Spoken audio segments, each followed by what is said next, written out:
نرخی تەماتە کاکە مەوسمی عێراقیش ئیمساڵ زۆر کەمە لەبەرەوەی دنیا ساردا تەماتی ئێمە خۆمان بەشمان ناکا کەمە تەماتی ئێرانیش کاکە لەبەر حدود نییە ئێران مەرعی ناکە نالێ بێتن ممنوع على طرف إيران وممنوع على العراق ومسموح نات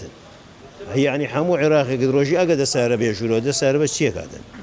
هم روج كركوك سل بنزال لوريات جورو سنوات دول لوريات وأم بيعني نوع الوي كركوك تماته بدون يبو بدون يداوينا كل بازار يخرجوا وينما أوش نما بخال بالسيدات يعني احتمال عمره بيعني يفرش بيعني نية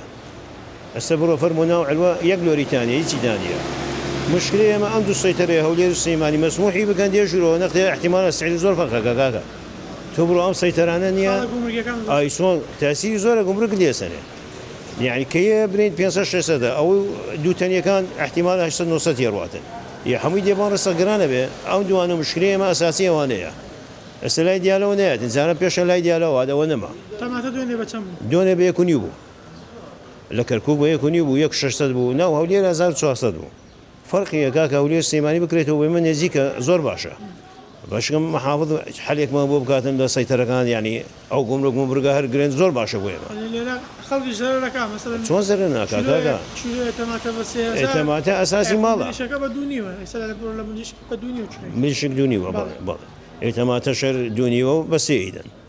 هاي مشكلة زور قورين تماتة كاكا تماتة أم حدود السيطرة أنا بيكاته وش طرف إيران نايله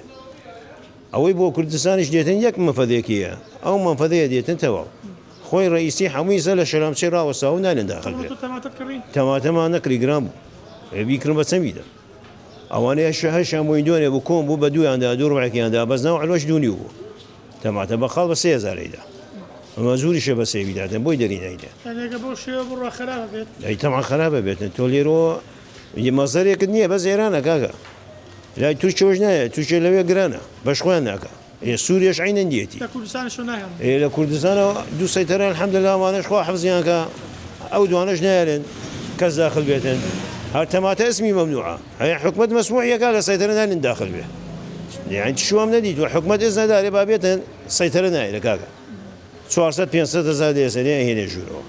لم نمانع خلق زرنا طبعا مواطن زرنا كاكا باش كم ان شاء الله محافظ حاليا بكابون خلق كاكا ايش قال يا وانا مسموح يكلم سيطرة نبي جورو زور باشا بويا